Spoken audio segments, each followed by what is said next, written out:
News 18 Lokmat पूरग्रस्त शेतकऱ्यांसोबत सर्वात आधी पोहोचलं बांधावर। बातमीची मुख्यमंत्र्यांनी घेतली दखल।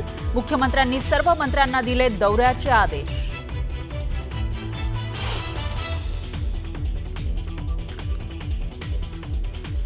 बीड आणि धाराशिवमध्ये एनडीआरएफ आणि एसडीआरएफ कडून रेस्क्यू ऑपरेशन सुरू, तर नुकसान आणि पंचनाम्याचं काम युद्ध पातळीवर सुरू। मुख्यमंत्री फडणवीसांची माहिती।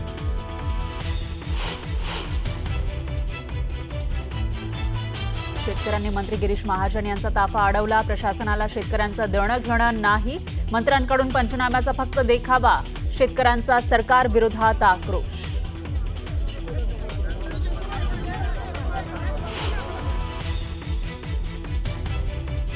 धाराशिवमध्ये सुरू असलेल्या पावसामुळे स्थानिकांच्या घरामध्ये शिरलं पुराचं पाणी। अनेकांचे संसार पाण्यात गेल्यानं ग्रामस्थांना अश्रू अनावर।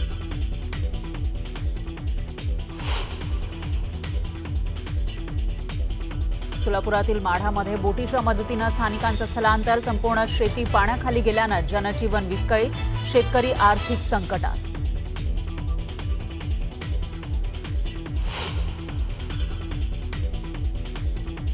जालन्यामध्ये 10 महसूल मंडळांमध्ये अतिवृष्टी। सततच्या पावसामुळे शेतांना तळ्याचं स्वरूप। बदनापुरात शेती पिकांचं मोठं नुकसान।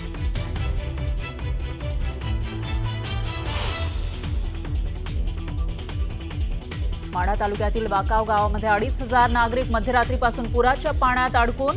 अद्याप रेस्क्यूसाठी प्रशासन पोहोचलं नसल्यानं स्थानिकांचे हाल।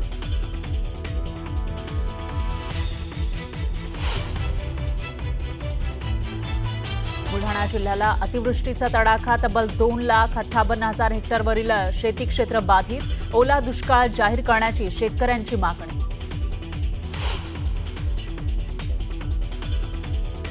मराठवाड्याला 26, 27 आणि 28 सप्टेंबरला अतिवृष्टीचा इशारा। हवामान विभागाकडून संपूर्ण मराठवाड्याला रेड अलर्ट।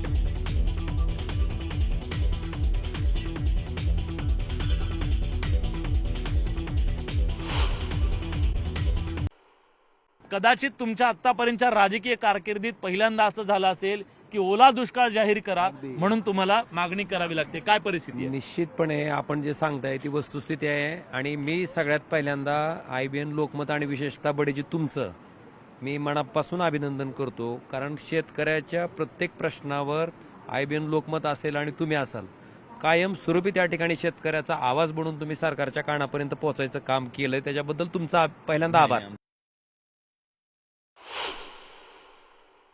काही जे आत्ता शासन निर्णय आहे त्याला राज्य सरकारकडे येण्याची गरज नाही। विलास बडे साहेबांचं मी शेतामधला सुद्धा फोटो त्या ठिकाणी पाहिला, ते ग्राउंडवरती आहे। मी सुद्धा ग्राउंडवरती आहे। आजच्या दिवशी फक्त हे तातडीने निर्णय घ्यावे म्हणून मुख्यमंत्र्यांना विनंती करायला आलोय। माझे सहकारी विलास बडे सध्या आपल्यासोबत आहेत, त्यांच्याकडे जाऊया। विलास, खरं तर न्यूज 18 लोकमत सगळ्यात आधी बांधांवरती पोहोचलेलं आणि जे झालं नुकसान जे झालेलं आहे ते आपण दाखवण्याचा प्रयत्न करतोय आणि त्या सगळ्या मंत्र्यांना दौरा करण्याचे आदेश मुख्यमंत्र्यांनी दिलेले आहेत।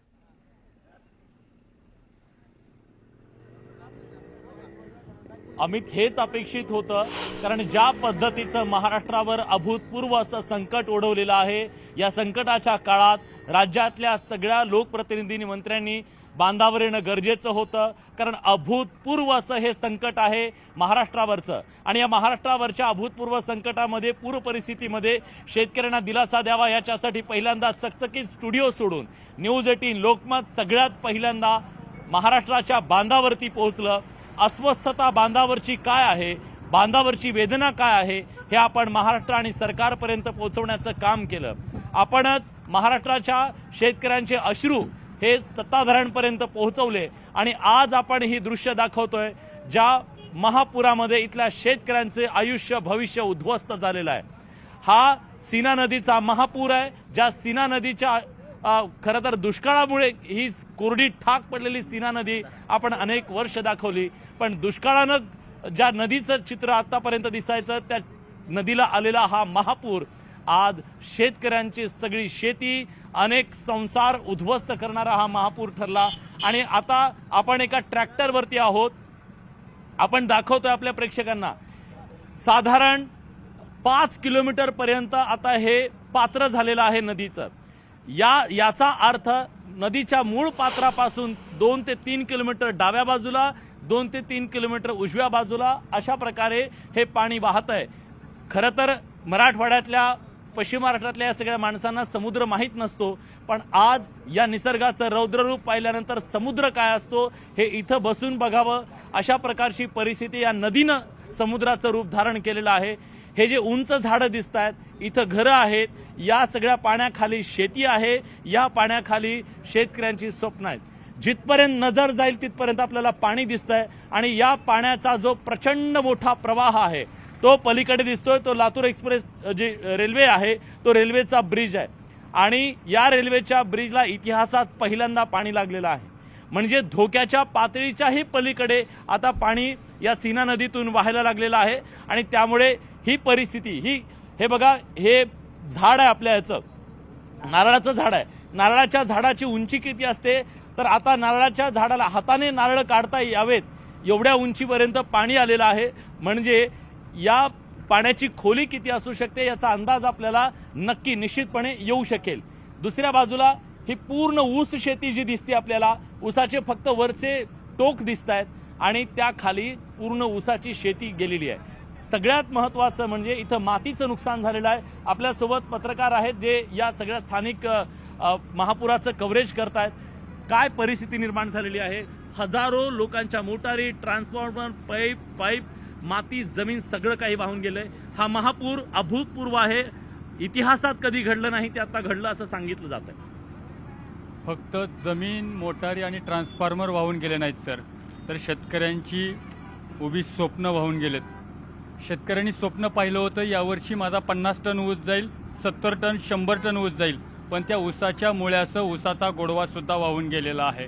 तुम्ही बघताय पश्चिम महाराष्ट्रातून मराठवाड्याला जाणारा हा प्रमुख महामार्ग आहे आणि त्याच्यावरचा ज्या आपण पुलावरनं जातोय तो पूल हा ब्रिटिशकालीन आहे आणि ब्रिटिशकालीन पुलाला सगळ्यात पहिल्यांदा इतिहासामध्ये सगळ्यात पहिल्यांदा पाणी लागलेलं आहे.